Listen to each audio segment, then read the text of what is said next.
Soy Jonathan Muñoz y vamos a ver la resolución del supuesto 1, recogido en el primer libro de supuestos policiales, el delito de conducción superando el límite de velocidad. Os recuerdo que para entender correctamente estos vídeos es necesario que tengáis el libro delante, el cual podréis adquirir directamente en la web supuestospoliciales.com o en amazon.es. En este libro y en los posteriores vamos a tratar las actuaciones bases, es decir, veremos cómo hay que actuar en un tipo concreto de situación, sin llegar a combinar tipos de actuaciones. Me explico. Se trata de que entendáis cómo se resuelve desde el punto de vista policial todas las actuaciones, tanto en el ámbito administrativo como en el penal. De manera que cuando nos enfrentemos a un supuesto, o incluso en vuestra vida profesional, tengáis una actuación policial donde se combinan varias actuaciones, por ejemplo, un accidente de tráfico por una persona que se ha saltado un semáforo en rojo, se niega a someterse a la prueba correspondiente de impregnación alcohólica y golpea a un policía, sería un supuesto que se nos podría dar, que sepamos resolverla con solvencia, pues hemos estudiado todas estas situaciones de manera separada.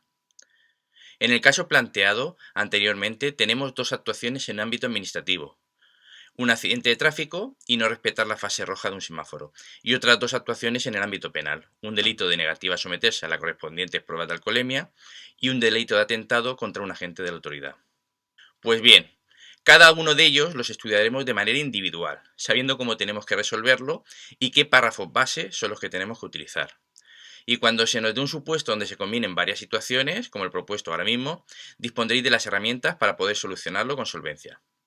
En otro vídeo ya os explicaré la diferencia de una actuación en ámbito administrativo y una actuación en el ámbito penal, especialmente para todos aquellos que se inician en esta materia. De los supuestos que estudiaremos con el primer libro, vamos a centrarnos ahora en el delito de conducción superando el límite de velocidad. Eso sí, dentro de los procedimientos especiales previstos en el ámbito procesal penal y concretamente en el juicio rápido. Antes de entrar a estudiar el supuesto, debéis conocer algo sobre el derecho procesal penal, para poder así entender el procedimiento por juicio rápido. Vamos a ver, es un tema bastante delicado, pero intentaré explicarlo de la manera más fácil posible. Los tipos de procedimientos penales son procedimiento ordinario y procedimientos especiales. Vamos a dar pinceladas de todos ellos, por lo que es muy interesante que toméis anotaciones, y finalmente nos centraremos en el que ahora mismo nos interesa, que es el juicio rápido. Dentro de los procesos penales ordinarios podemos distinguir los siguientes: sumario, al que también llamamos procedimiento ordinario, procedimiento abreviado y juicio sobre delito leve. Brevemente, si bien debéis de estudiar todo esto para el tipo T dentro del grupo de derecho penal o procesal penal, podemos decir, para que se entienda rápidamente la diferencia entre ellos, que son procedimiento sumario, o también conocido como procedimiento ordinario. Es el utilizado para aquellos delitos que estén castigados con una pena de prisión superior a 9 años. De ahí la importancia de conocer las penas de los delitos. Procedimiento abreviado. Aplicable a delitos cuya pena de prisión no llega a esos 9 años o cualquier otra pena de naturaleza distinta, como puede ser la pena de multa, la pena de privación de derecho de conducir a vehículos a motor, etc. Este procedimiento es el más habitual en los tribunales y es interesante conocer que a la fase de instrucción se la conoce como diligencias previas. Y por último, el juicio sobre delitos leves. Y se trata justamente de eso, de un proceso penal sencillo que se aplica al enjuiciamiento de delitos castigados con pena leve. La clasificación de las penas las encontréis en el artículo 33 del Código Penal y os aconsejo que vayáis a verlo, que vayáis al Código Penal, que os acostumbréis a usar los manuales, los códigos, toda la normativa, y cuando yo os hable y os haga referencia a una normativa, lo ideal sería que pararéis el vídeo, que os fuerais ahora mismo al Código Penal y buscaréis el artículo 33, donde veríais las diferencias entre las penas que se imponen a los delitos leves, a los delitos menos graves y a los delitos graves. De los procesos penales especiales podemos distinguir el procedimiento de menores, el tribunal jurado, el proceso por aceptación de decreto y el procedimiento para enjuiciamiento rápido. Al igual que los delitos ordinarios, debéis de estudiar todos estos tipos de procedimientos penales por separado. Si bien, para que entendáis brevemente de lo que estamos hablando, podemos determinar que en el procedimiento de menores se aplica la Ley Ordinaria 5/2000 de 12 de enero, reguladora de la responsabilidad penal del menor. Y es importante saber que se aplica a los mayores de 14 años y menores de 18. Por lo que en este punto es conveniente saber dos cosas. Si un delito es cometido por un menor de 14 años, debemos tener claro que no es responsable penalmente. Y si es cometido por un menor de entre 14 y menor de 18 años, aplicaremos la ley de responsabilidad penal del menor. El tribunal jurado, que no es más que una forma de participación de la ciudadanía en la administración de justicia, pues son 9 ciudadanos y no un juez los que deciden sobre la culpabilidad o inocencia de un acusado en determinados delitos, como puede ser en el delito de homicidio consumado, el delito de cohecho y el delito de malversación, entre otros. El proceso por aceptación de decreto es un proceso creado con la modificación de la Ley de Enjuiciamiento Criminal a través de la Ley 41/2015 de 5 de octubre, y lo que se pretende es potenciar la conformidad del acusado en la fase de instrucción. Y por último, y en el que nos vamos a centrar, el procedimiento para enjuiciamiento rápido, el conocido como juicio rápido, en el cual se basa todos los supuestos que estudiamos en este libro. Como veis, por tiempo no podemos profundizar en ninguno de ellos, simplemente tenéis que estudiarlos aparte, pero sí que me interesa que sepáis algo más de los juicios rápidos, pues es lo que vamos a estudiar y en lo que nos vamos a basar en este libro. La finalidad del procedimiento para enjuiciamiento rápido, más conocido como juicio rápido, es la de agilizar la instrucción de causas sencillas, y ello se consigue buscando la conformidad del investigado a través de la reducción en 1/3 de la pena solicitada por el Ministerio Fiscal. Es decir, si el Ministerio Fiscal solicita 2 años y 9 meses de prisión, en el caso de que el juez de lo penal impusiera esa pena, el investigado sí que entraría en prisión. Pero si se conforma con la pena propuesta, conllevaría automáticamente a la reducción de 1/3 de la pena, es decir, que el juez impondría 1 año y 10 meses, por lo que, tal y como se recoge en los artículos 80-87 del Código Penal, el juez, si el investigado cumple con los requisitos establecidos, podría dejar en suspenso la ejecución de la pena privativa de libertad, siempre que no sea superior a los 2 años, por lo que en este caso que hemos comentado, podría no entrar en prisión. Otra de las características de los juicios rápidos es que todas las actuaciones se realizan durante el servicio de guardia, que tiene una duración semanal, es decir, que en un breve plazo de tiempo, o bien el investigado se ha conformado con la pena solicitada por el Ministerio Fiscal, lo que ha agilizado los tiempos en el juzgado, o bien no se conforma y decide que se celebre juicio oral, el cual se desarrollará ante el juzgado de lo penal. Los requisitos que se deben cumplir para que nos encontremos ante un delito que pueda ser enjuiciado mediante el procedimiento de juicio rápido son: que el delito esté castigado con pena privativa de libertad que no exceda de 5 años. No liaros con las penas graves, menos graves y leves. En este caso es que no exceda de 5 años de prisión o cualquiera otra pena, pero que en ningún caso podrán exceder esas otras penas de los 10 años. El proceso penal debe iniciarse mediante atestado policial. Ya veremos más adelante los tipos de procedimientos para que el juez pueda iniciar una causa. Y en este caso es obligatorio que se inicie mediante atestado policial. De ahí la importancia del trabajo policial en este tipo de delitos, el cual es nuestra materia de estudio actual. Y tiene que haber una persona que responda del delito cometido, ya sea detenida, por la que nos encontraríamos ante un juicio rápido con detenido, o ya sea identificada y citada para su personación ante el juzgado de guardia, por lo que en este caso estaríamos ante un juicio rápido sin detenido.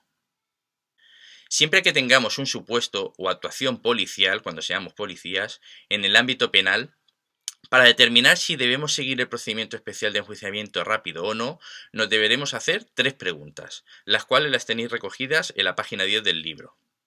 Primera, ¿se trata de un delito flagrante?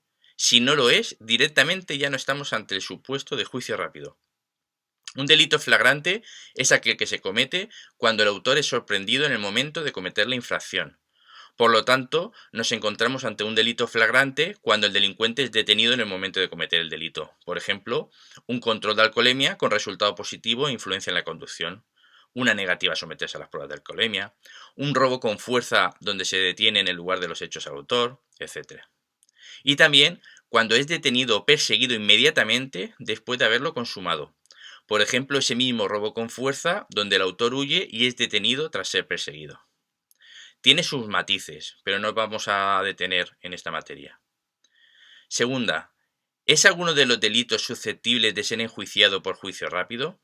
Estos delitos los tenéis en las páginas 10 y 11 del libro, y son todos los delitos contra la seguridad vial, los delitos de lesiones, amenazas, coacciones, violencia de género, daños, robos, hurtos, delitos contra la salud pública y delitos contra la libertad intelectual e industrial. Y tercera pregunta. ¿Tenemos al presunto autor, ya sea detenido o con nosotros para poder citarlo como investigado no detenido? Si se dan estos tres casos, nos encontramos ante la posibilidad de instruir el procedimiento por juicio rápido. Y una de las características de este procedimiento es que todas las partes implicadas, los investigados no detenidos, los testigos, los peritos, las compañías de seguro y demás, deben estar citadas. Somos nosotros los que debemos de citarlos, para que pueda celebrarse el juicio rápido. Por último, antes de ponernos a resolver el supuesto, os voy a dar algunos consejos que os vendrán muy bien, tanto a la hora de estudiar como a la hora de resolverlos. En primer lugar, hay que aprender a leer qué dice el enunciado del supuesto. Eso es importantísimo. Eso lo aprenderemos en todos los vídeos, tanto en los supuestos que planteo en los libros como en otros supuestos que iré colgando de otras oposiciones. Daos cuenta que el tribunal os va a poner toda la información que necesitéis para resolver el supuesto. Otra cosa que debéis de tener en cuenta es qué es lo que se os pide. Hay veces que se ve como opositores que conocen mucho de una materia la intenta meter con cazador en el supuesto, aunque no se les haya pedido eso. Por ejemplo, en un supuesto de accidente de tráfico donde no hay delito alguno, pero como el opositor sabe a la perfección desarrollar un supuesto donde se plantea un delito por conducción bajo la influencia de bebidas alcohólicas, él decide poner en el supuesto que le realiza la prueba de alcoholemia al conductor, que da positivo, algo que no se ha dicho en el supuesto, y aprovecha esa circunstancia para desarrollar todo aquello que sí que sabe. Pero eso no es lo que le ha preguntado el tribunal. En esos casos suele pasar que se puntúa de manera negativa. Y otra cuestión muy importante es la capacidad de escritura, es decir, cuántos folios eres capaz de escribir en un tiempo determinado. Y eso es lo primero que debéis de tener claro. Para ello, antes de poneros a estudiar, lo que yo haría es coger 15 o 20 folios y hacer una prueba. Es decir, os ponéis con un libro y copiáis los folios, copiáis qué es lo que pone los folios. Cuando lleguéis a 50 minutos, hacéis una marca. Cuando lleguéis a 1 hora y 20 minutos, hacéis otra marca. Y cuando lleguéis a 1 hora y 50 minutos, volvéis a hacer otra marca. Las comunidades autónomas donde ya tengan establecido el tiempo exacto que se destina a la prueba, como por ejemplo la Comunidad Valenciana, donde el decreto 179/2021 de establecimiento de las bases y criterios generales para la selección, promoción y movilidad de los cuerpos de policía local, establece un tiempo de 1 hora para todos los supuestos, con llegar a esos 50-55 minutos escribiendo, ya lo tenemos claro. Con esto lo que conseguimos es saber qué es lo que tenemos que memorizar y cuando nos enfrentemos al supuesto tendremos una idea de hasta dónde nos podemos extender en cada párrafo o base, pues nos haremos previamente un guión para desarrollar el supuesto. Por otro lado, tenemos que aprender a justamente lo que os acabo de comentar, a hacer guiones de lo que queremos hacer antes de ponernos a escribir. De hecho, es la forma más rápida de estudiar, pues una vez vas memorizando los párrafos base, lo único que tienes que aprender es hacer eso, los guiones de desarrollo. En cada supuesto planteado de los libros disponéis un guión al final. Esos guiones los iremos viendo en todos los vídeos, en cada uno de los supuestos que planteemos. Una vez tenemos claro que lo que nos piden, la información del enunciado, lo que somos capaces de escribir y el guión de desarrollo para nuestro supuesto, que tardaremos entre 5 y 10 minutos en hacerlo, ya nos ponemos a escribir de manera clara, sin faltas de ortografía y sin tachones, pues además de puntuar de manera negativa, dan muy mala impresión. Bien, ya nos vamos metiendo en materia. Ahora os voy a explicar en qué se basa este método de estudio y por qué es bueno estudiar así. Se basa en lo que he llamado párrafos base, que son estructuras donde se explica lo que hacemos y el porqué de ello. En el primer libro disponéis de 70 párrafos base recogidos en las páginas desde la 15 a la 54. Conforme vayáis estudiando más libros, cada vez tendréis más párrafos base. Antes de seguir, deciros que para entender estos vídeos es necesario que tengáis el libro delante y que vayáis cogiendo vuestros apuntes, pues como entenderéis hay muchas partes que presento borrosas, pero podéis ver el número de página en la que estamos y con el libro delante lo entendéis perfectamente.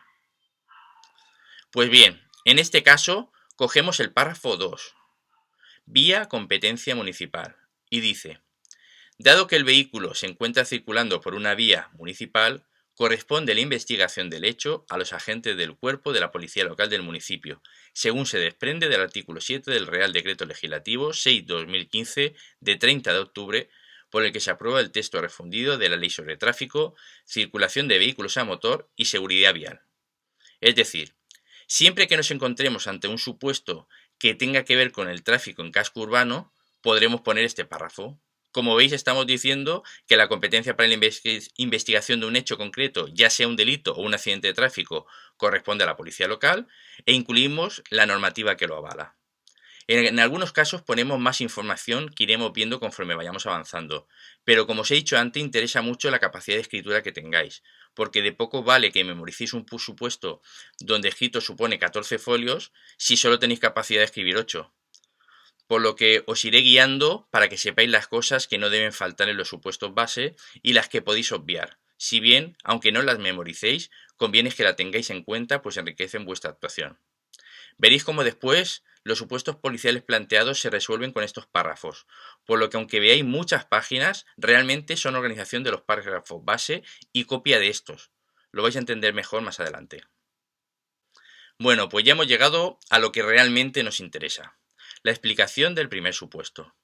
En los próximos vídeos os iré explicando otras cosas de interés, pero al ser el primero, he tenido que extenderme un poco más. Bien, vamos a ver el supuesto número 1, el delito de conducción superando el límite de velocidad. Y antes de desarrollarlo, vamos a ver qué nos dice el enunciado, qué podemos sacar de él y qué es lo que nos pregunta el tribunal. Se encuentra el servicio realizando un control de velocidad en una vía del casco urbano. Ya sabemos que se trata de una vía competencia nuestra como policía local y que estamos en un control de velocidad, cuya velocidad está establecido a 50 km por hora y correctamente señalizada. También nos han dado las cifras en las que debemos movernos y que no hay carencia de señalización.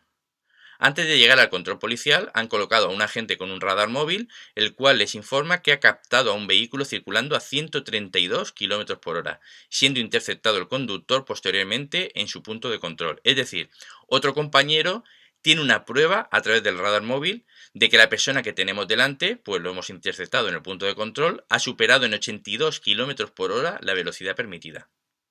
Ya debemos de saber si estamos ante un delito o no, pues previamente habremos estudiado esta situación. Ya hemos sacado toda la información del supuesto y no nos dice otras cosas para que inventemos, como por ejemplo que se ha saltado un stop o que ha puesto la vida de alguien, etc. Ahora vamos a ver qué es lo que nos pregunta. En este caso es simple, pues los supuestos de este primer libro siempre los he planteado igual, es decir, que se argumente si nos encontramos en un ámbito administrativo penal, que se desarrolle la actuación policial y que se elabore alguna diligencia, acta o documento. Antes de pasar a explicaros estos puntos, deciros que en el supuesto podría haberse planteado una pregunta que fuera: indique toda la normativa aplicable en el supuesto planteado. O preguntas concretas como: ¿procede denunciar administrativamente la conducta planteada? Argumente su respuesta. En estos casos, lo que el tribunal pretende es acotar lo máximo posible las respuestas. Pero no temáis, porque si estudiáis correctamente podréis resolver todas estas cuestiones que se os planteen. Habréis memorizado gran cantidad de normativa y procedimientos. La pregunta primera, justificar si se trata de una actuación en el ámbito administrativo o en el ámbito penal, es fácil de resolver, si sabéis sacar la información correcta del enunciado. Es más que probable que en muchos casos, al igual que ocurre en la realidad cuando trabajamos, nos encontremos ante una actuación donde se mezcla lo administrativo y lo penal. La segunda pregunta de todos los supuestos es lo que os va a enseñar a trabajar como policías, pues en la actuación policial real que hacemos, es decir, cómo debemos actuar y por qué actuamos así. Siguiendo el párrafo que os he comentado antes, el segundo, el de la vía competencia municipal, es lo que nos va a habilitar a poder actuar. Pero si este supuesto se planteara en una autovía, o si estáis trabajando y os llaman de que en una autovía o autopista ha pasado algo similar, la actuación debería de realizarla la Guardia Civil de Tráfico, pues no tenemos competencia en ese tipo de vías, al igual que ellos tampoco las tienen en las nuestras. Espero que entendáis todo lo que os voy a ir explicando y que seáis grandes profesionales en el futuro con toda esta ayuda. Por último, la tercera pregunta siempre va relacionada con el desarrollo de documentación policial. Es muy interesante que sepáis cómo se hace una acta de incautación, una diligencia de exposición de hechos, o que sepáis qué documentación conlleva un atestado por negativa a someterse a la prueba de alcoholemia, entre otros muchos. La realidad es que todo esto luego lo podéis tener a mano y en los vehículos patrulla suele haber actas para desarrollar en el lugar de los hechos. Y ya en dependencias policiales podréis desarrollar el resto de diligencias con modelos que dispondréis en vuestras instalaciones. Pero se trata de una oposición y ahora lo que tenéis que hacer es ser los mejores. En la web supuestospoliciales.com tenéis un apartado que se llama Actas y Diligencias, donde podéis descargar todas las diligencias y actas que vamos viendo en formato Word, por lo que una vez que empecéis a trabajar las podréis adaptar a vuestras plantillas. Igualmente, al final de cada supuesto os pongo un documento realmente interesante, que recoge todas las diligencias, actas y otros documentos que ha de contener vuestra actuación, con indicación de las que son obligatorias, las que están condicionadas a que se dé un caso concreto. Por ejemplo, si se moviliza un vehículo, habrá que hacer el acta de inmovilización. Si no lo inmovilizamos, no tendremos ese acta. Y las que son opcionales. Espero que por fin, cuando seáis policías, esos documentos os ayuden a desarrollar vuestra labor como grandes profesionales. Como os he comentado antes, una vez tenemos planteado el planteamiento del supuesto estudiado y sabemos lo que se nos pregunta, tendremos que hacernos un guión de lo que queremos poner. En este caso, para la primera pregunta no tenemos guión alguno, pues simplemente tenemos que justificar, cuestión que ya veremos más adelante. Y para el tercer apartado tenemos que conocer y desarrollar lo que se nos pide, que es un acta de información de derechos al investigado no detenido. Igualmente, lo explicaré más adelante.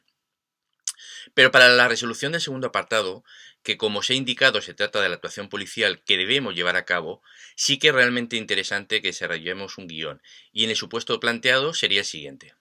Primero, genérico. Es un párrafo que justifica la normativa estatal y autonómica por la que actuamos los agentes de los cuerpos de la policía local. 2. Vía competencia municipal. Al tratarse de un tema de tráfico, siempre va a tener cabida este párrafo. Tercero, velocidad en vía urbana. Es el tema principal de este supuesto. Cuarto, parada de un vehículo. Siempre que paremos un vehículo en materia de tráfico, lo podremos poner. 5. Medición de velocidad con radar. Va a justificar el uso del radar. 6. Regulación de la prueba de alcoholemia. La mayoría de las veces que tratemos temas de tráfico va a tener cabida este párrafo. 7. Identificación de un conductor. Identificación del conductor, pero en materia de tráfico. 8. Comprobación de la documentación de un vehículo, también en materia de tráfico. Comprobación del seguro de responsabilidad civil de un vehículo, igual que los dos anteriores. 10. Obligación de instruir atestado o diligencias. Siempre que tengamos conocimiento de un hecho delictivo, tendremos que usar este párrafo. El 11. Juicio rápido. Si se dan los supuestos para poder enjuiciarlo por este procedimiento, como ya hemos hablado antes. El número 12, solicitud de requisitoria, siempre que estemos ante una persona detenida o identificada, si así lo estimamos conveniente. El número 13, no detención, investigado o no detenido, por la cual vamos a citar al sujeto. El 14, atestado por delito por exceso de velocidad, es el trabajo a nivel de atestado que vamos a realizar. El número 15, denuncia por exceso de velocidad. Como os he comentado, todo delito contra la seguridad vial deberá de ser denunciado administrativamente. El 16, notificación de denuncia en el acto. Siempre que rellenemos un boletín de denuncia, tendremos que poner este párrafo. Y el 17, dependencias policiales. Hace referencia al trabajo que realizaremos ya en la central de policía. En definitiva, lo que se trata es de pensar qué haríamos nosotros si se nos da esa situación y justificar todos los pasos que vayamos dando. Es decir, en un supuesto siempre justificaremos nuestra actuación, en este caso mediante los párrafos genérico y vía competencia municipal. Hablaremos del precepto infringido, en este caso a través del párrafo velocidad en vía urbana y medición de velocidad con radar. Casi siempre que estemos en un supuesto en materia de tráfico, podremos meter los párrafos de parado a un vehículo, identificación de un conductor, comprobación de la documentación de un vehículo, comprobación del seguro de responsabilidad civil de un vehículo y regulación de la prueba de alcoholemia. Siempre que tengamos una persona a la cual se le vaya a imputar un delito, podremos poner el párrafo de solicitud de requisitoria. Igualmente, aunque lo vayamos a identificar. Siempre que estemos ante un hecho delictivo, podremos poner el párrafo obligación de instruir atestado o diligencias. Siempre que nos encontremos en el ámbito de los juicios rápidos, y lo tengamos claro, pondremos el párrafo de juicio rápido y el de no detención, investigado o no detenido, que por regla general siempre va a ser este, aunque en ocasiones podremos detener. Y en este caso sería otro el párrafo que deberíamos de poner, que lo veremos más adelante en otros supuestos. Debemos de explicar el delito de que se trata, y para ello usamos el de atestado por delito por exceso de velocidad. Como ya os he comentado, toda conducta delictiva en el ámbito de los delitos contra la seguridad vial lleva aparejada la correspondiente denuncia vía administrativa. Por ello, tienen cabida los párrafos denuncia por exceso de velocidad o el tipo que corresponda, por ejemplo, conducir sin permiso de conducción, por conducir bajo la influencia de bebidas alcohólicas, etc. Y el párrafo notificación de denuncia en el acto. Y siempre terminaremos nuestra actuación en dependencias policiales, por lo que tendrá cabida el párrafo de dependencias policiales. Por lo tanto, en todos los delitos contra la seguridad vial, en todos, tenerlo claro, en todos los delitos contra la seguridad vial, van a tener cabida los párrafos que a continuación os señalo. El genérico, vía competencia municipal, parada de un vehículo, identificación de un conductor, comprobación de la documentación de un vehículo, comprobación del seguro de responsabilidad civil de un vehículo, regulación de la prueba de alcoholemia, solicitud de requisitoria, obligación de instruir atestado o diligencias, juicio rápido, no detención, investigado o no detenido y dependencias policiales. Además, siempre debemos poner el párrafo que explique el tipo delictivo y el de su correspondiente denuncia. En el caso que nos ocupa, el de atestado por delito por exceso de velocidad, denuncia por exceso de velocidad y notificación de denuncia en el acto. Por lo tanto, aunque no estoy diciendo que sea fácil de memorizar estos párrafos, sí que resulta entendible pensar todos lo que podremos poner cuando estemos ante un supuesto por un presunto delito contra la seguridad vial en el ámbito de los juicios rápidos. De hecho, una vez explicado en este vídeo, resultará mucho más fácil entender los siguientes. Para abordar la primera pregunta, justificar si se trata de una actuación en el ámbito administrativo o penal, debemos saber qué es exactamente lo que se nos ha planteado en el supuesto. Tenemos varios datos importantes, que son que se trata de una vía urbana, que está limitada la circulación a 50 km por hora, que está correctamente señalizada y que el conductor del vehículo circulaba a 82 km por hora por encima de lo permitido. Para ello, debemos de acudir al artículo 379.1 del Código Penal, en el cual determina que el tipo penal se da cuando se ha superado ese límite en 60 km por hora en vía urbana o en 80 km hora en vía interurbana. Por lo tanto, ya sabemos que al darse los requisitos indicados, estamos ante una infracción penal, porque ha superado en 82 km hora cuando el límite estaba en 60 km hora porque se trata de una vía urbana. La diferencia entre peligro concreto y peligro abstracto, como tenéis en el párrafo, radica en que el primero, además de darse la conducta peligrosa, requiere de la puesta en peligro del bien jurídico protegido. En este caso, el bien jurídico protegido es la vida. Y en este supuesto no se está poniendo en concreto peligro a nadie, es decir, el tipo penal se da aunque se circule solo por la vía. Por último, y como ya os he comentado antes, siempre que podamos hay que intentar meter cuanta más información mejor. En este párrafo también he introducido el de medición de velocidad con radar, porque he entendido que podría tener cabida. Vosotros podéis hacerlo siempre que tengáis en cuenta lo del tiempo que tenéis para poder escribir. Importante saber que a partir de este momento, todo lo que uso para resolver los supuestos van a ser párrafo base. Por eso es muy fácil de estudiar, en ese se basa este método de estudio. Además, los tenéis numerados e indicados justos en la parte baja de las páginas. Lo iremos viendo más adelante. Ahora vamos a hablar de lo que sería la actuación policial, siguiendo el mismo modelo, es decir, párrafos base, que los tenéis numerados e indicados en la parte baja de las páginas, con referencia numérica cuando se inserta en la resolución. Vamos a ir desgranando uno a uno estos párrafos para su mejor comprensión. En la página 57 del libro primero encontramos párrafo base número 1, genérico. Aquí haremos mención a la normativa a la cual se va a ajustar nuestra actuación policial, es decir, a la Constitución española, a la Ley 785 de 2 de abril, reguladora de bases de régimen local, a la Ley Orgánica 286 de 13 de marzo de Fuerzas y Cuerpos de Seguridad y a la normativa autonómica de coordinación de policías locales de vuestra comunidad autónoma. Párrafo base número 2, vía competencia municipal.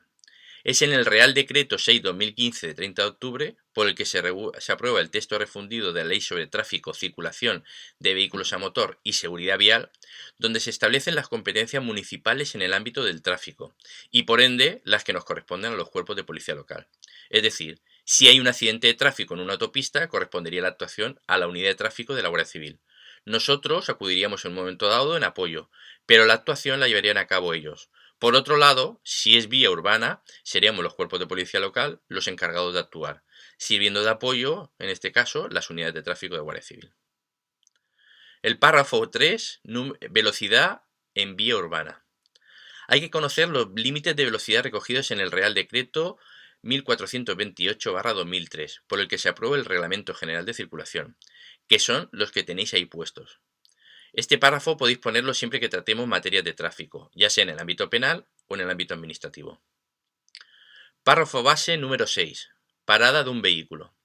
Siempre que se proceda a dar el alto a un vehículo, podemos poner este párrafo. Como veis, antes del párrafo, tal y como está redactado, he realizado una pequeña introducción.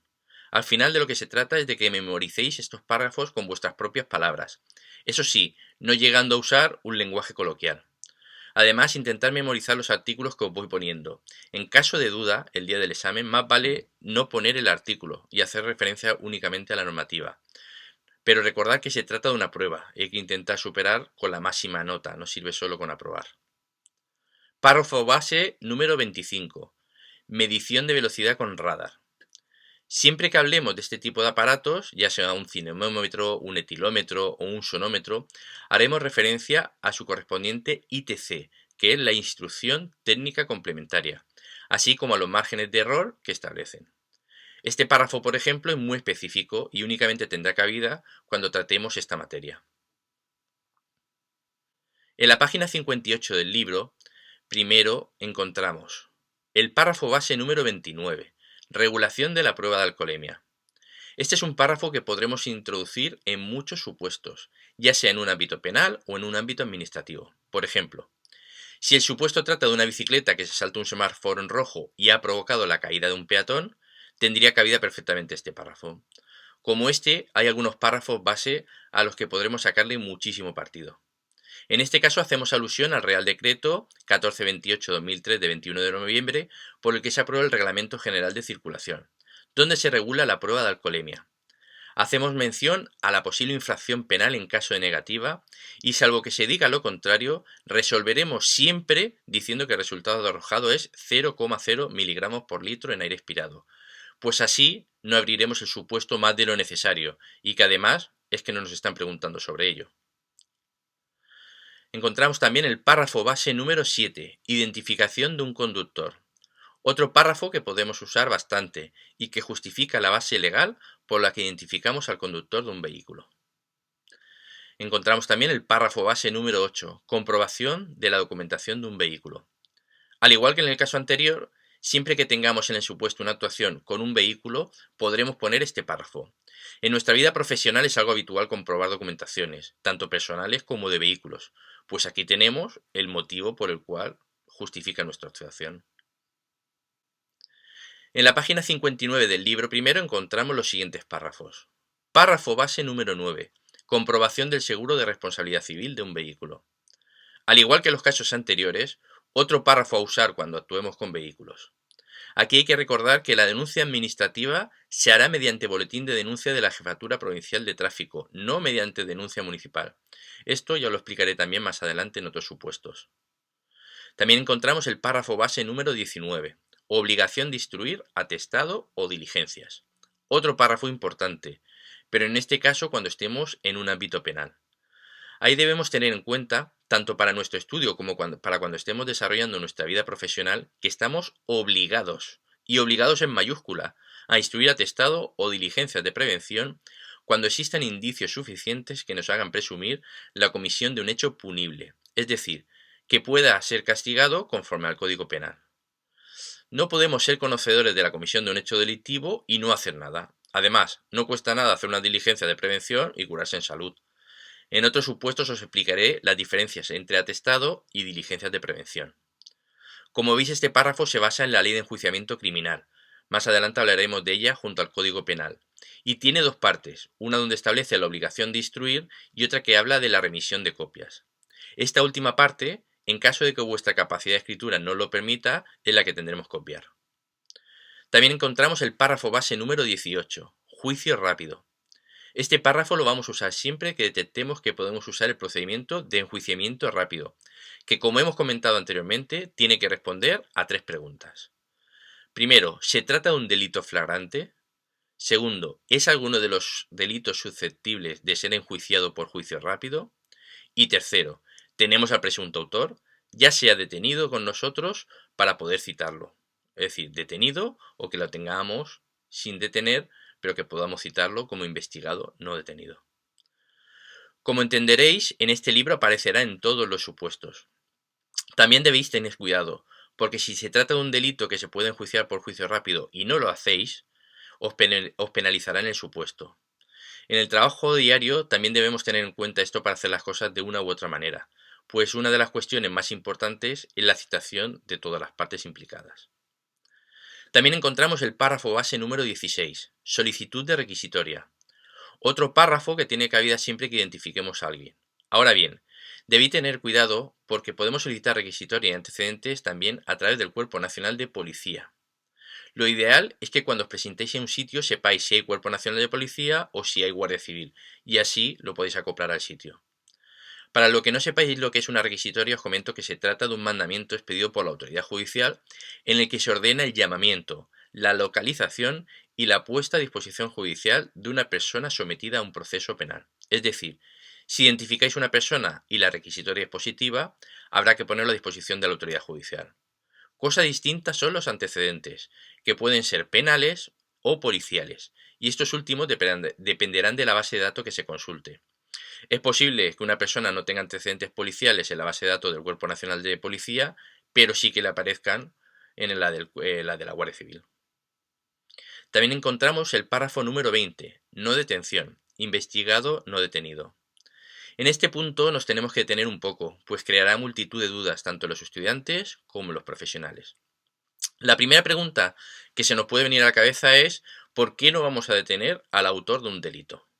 Bien, todos los delitos contra la seguridad vial están señalados con penas menos graves, es decir, entre otros, pena de prisión menor a 5 años y superior a 3 meses. Antes de nada, un inciso. Os recomiendo que estudiéis el artículo 33 del Código Penal, en el cual se clasifican las penas en graves, menos graves y leves, en función de su naturaleza y duración. Y otro artículo muy importante a tener en cuenta para la detención o no es el 492 de la Ley de Enjuiciamiento Criminal. Os aconsejo también que lo leáis.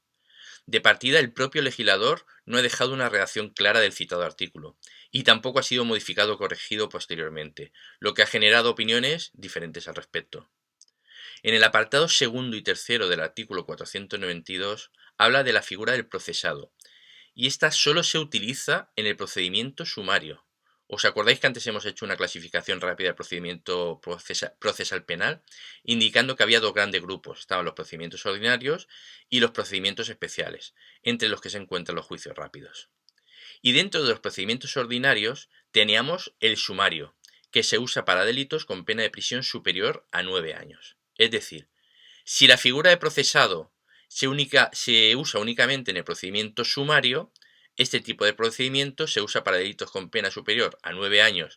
Y ya os he comentado que los delitos contra la seguridad vial están señalados con penas menos graves, es decir, pena de prisión inferior a 5 años. Estos dos apartados del artículo 492 no nos sirven para explicar esta figura de investigado no detenido en el ámbito de los juicios rápidos. Además, ya solo por mero conocimiento, la figura de procesado se utiliza cuando se dicta auto de procesamiento al existir indicios racionales de criminalidad contra dicha persona. Es bastante complicado lo que os estoy explicando, pero espero que no os perdáis. De todos modos, como es un vídeo grabado, podéis volver atrás y volver a escucharlo. Ahora vamos a lo que realmente nos interesa, que es el apartado cuarto. Aquí dice textualmente: al que estuviera en el caso del número anterior, aunque todavía no se hallase procesado, con tal que concurran las dos circunstancias siguientes. Primera, que la autoridad o agente tenga motivos racionalmente bastantes para creer en la existencia de un hecho que presente los caracteres de delito. Segundo, que los tenga también bastantes para creer que la persona a quien intente detener tuvo participación en él. Analicemos este apartado. Dice al que estuviera en el caso del número anterior, aunque todavía no se haya procesado. Las figuras serían la de encausado o la de investigado. La primera, el encausado, es cuando la autoridad judicial imputa formalmente el haber participado en la comisión de un hecho delictivo. Entonces este supuesto de base ya nos interesa. La figura que nos interesa es la del investigado, pues su definición es la de persona sometida a investigación por su relación con un delito. Y es esa figura con la que nosotros estamos trabajando, el investigado, que podrá ser detenido o no, porque lo que estamos haciendo es investigar unos hechos presumiblemente delictivos y que ha cometido una persona concreta, a la cual denominamos investigado. Aclarado esto, el apartado cuarto dice que el que estuviera en el caso del número anterior. En el caso anterior, es decir, en el apartado tercero, habla de penas inferiores a la prisión de corrección. Para que entendamos, la pena máxima de prisión correccional es de 3 años. Por lo tanto, ya tenemos algo claro.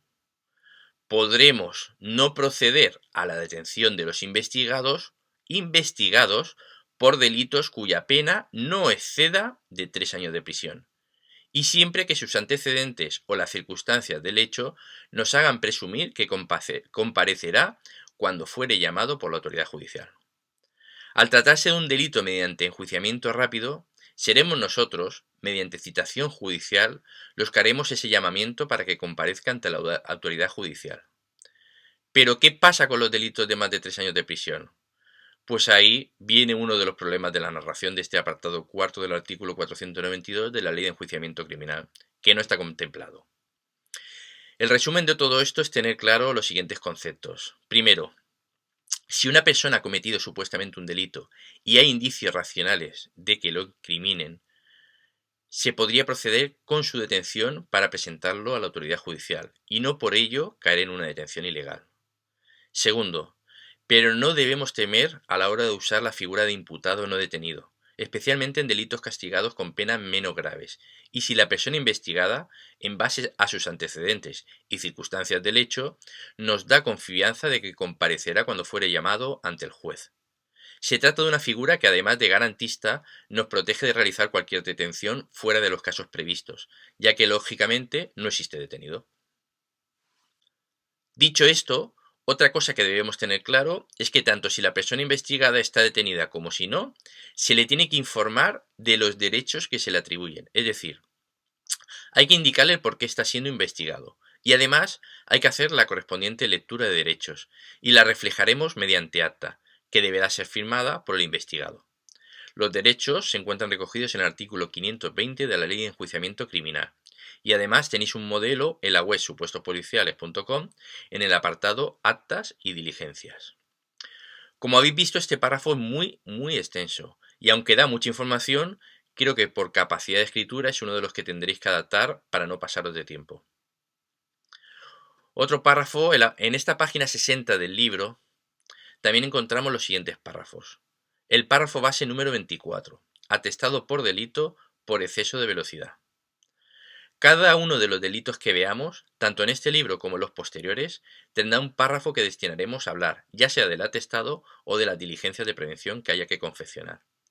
Como os he comentado antes, en otro vídeo ya os comentaré las diferencias existentes entre atestado y diligencias.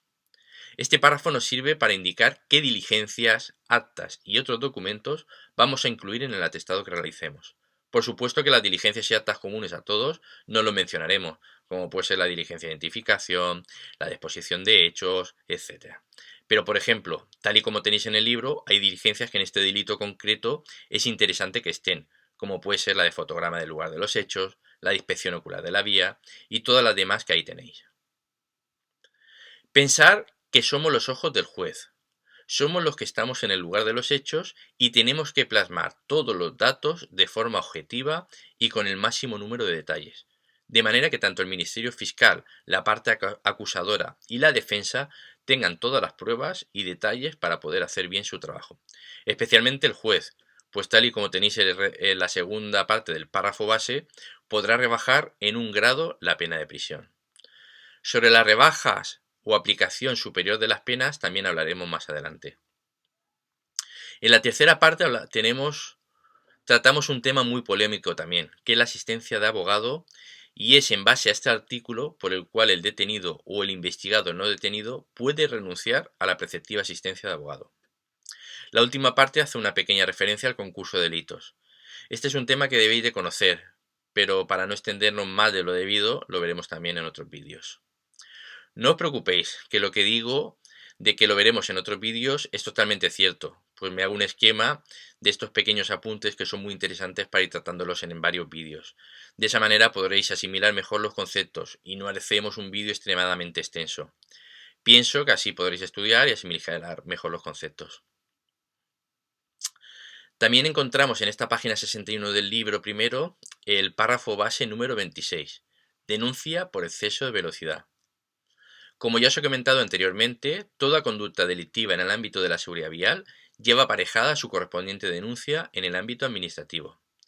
Tal y como os pongo en el párrafo, aquí sí que es interesante que pongáis la normativa, el artículo o artículos por los que se denuncia, qué tipo de infracción es y si conlleva o no detracción de puntos.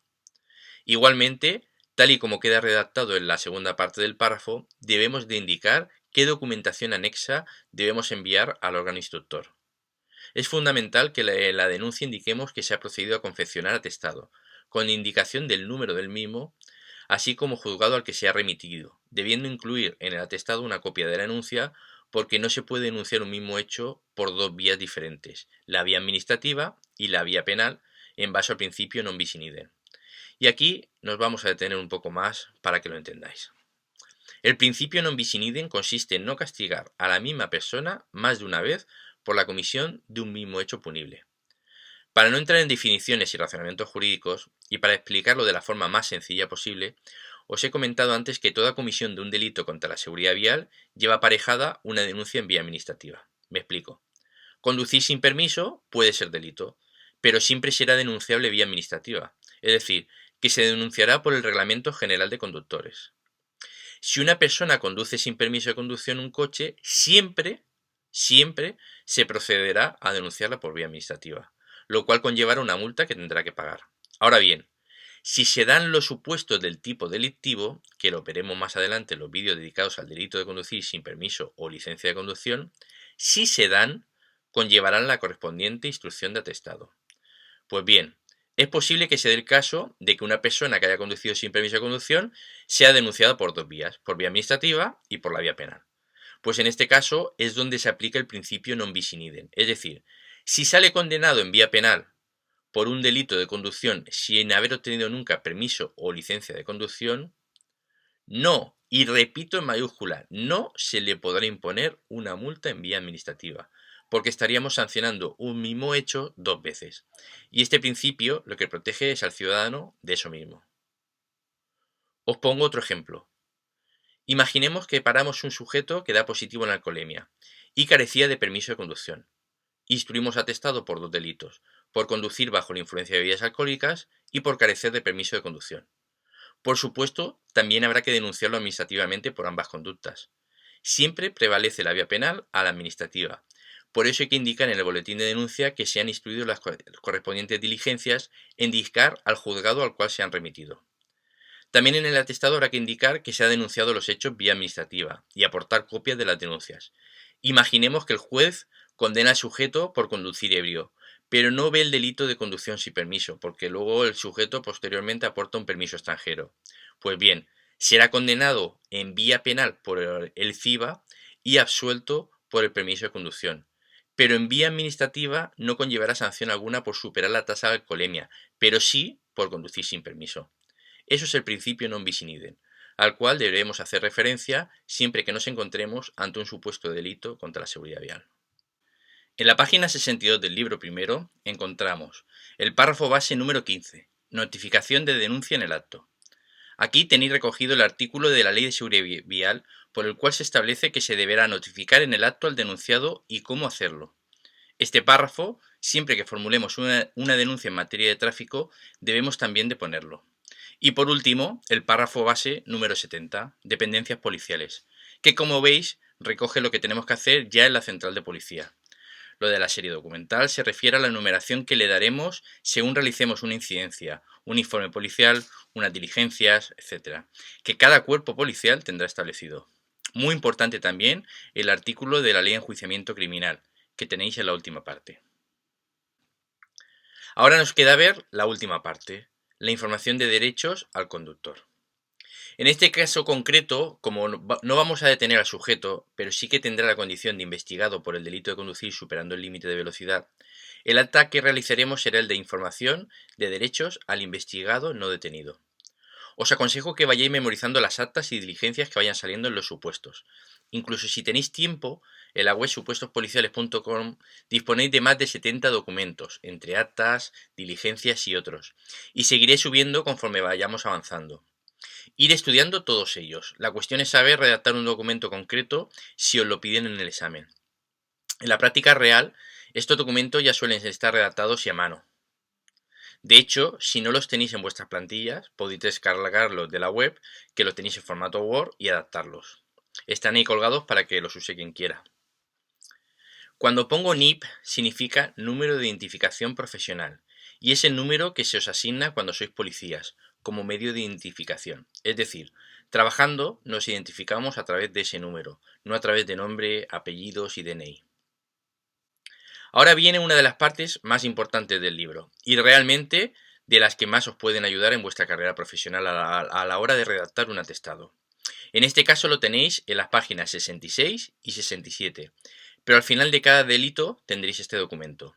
En él tenemos tres apartados. La columna central nos indica todos los documentos que pueden conllevar el atestado que realicemos e incluso el orden que debe de llevar.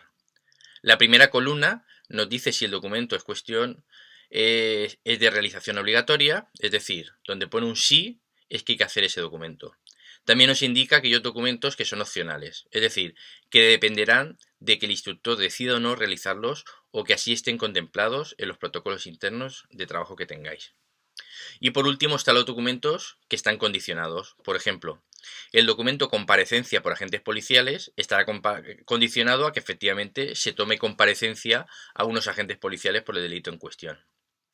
Finalmente tenéis la tercera columna, que es el nombre del documento, el cual podéis descargarlo directamente en la web supuestospoliciales.com. En las clases online hacemos prácticas reales de confeccionar un atestado policial o unas diligencias. También podéis en casa, con cada uno de los delitos que estudiéis del libro, confeccionar vosotros el correspondiente atestado, siguiendo esta guía. Este documento es muy importante porque en plantillas pequeñas o incluso en medianas se ve cómo cada gente hace las cosas de una manera y como se hace de todo. Cuando se ha de instruir por un delito, por ejemplo, como el que acabamos de ver, es posible que se nos olvide lo que debemos de incluir. Y teniendo esta guía nos podrá facilitar mucho el trabajo. Fijaos la cantidad de documentación que podría incluir un atestado policial y la facilidad que esta guía proporciona a la hora de enfrentarse a él. Ahora, como ejercicio interesante y con todos los datos que tenéis, deberíais de realizar un atestado completo por un delito de conducción superando el límite de velocidad. Los datos de las personas implicadas os las inventáis y seguís la guía que tenéis. Los documentos los descargáis de la web supuestospoliciales.com. Al principio os llevará bastante tiempo, pero poco a poco os iréis familiarizando con la confección de atestados policiales. Espero que te haya servido de ayuda y que estés animado en esta apasionante aventura por tu futuro. Ya sabes que puedes seguir viendo todos los vídeos de los supuestos en la web supuestospoliciales.com, así como adquirir los libros e informarte sobre las clases online. Te espero en el próximo día y muchísima suerte.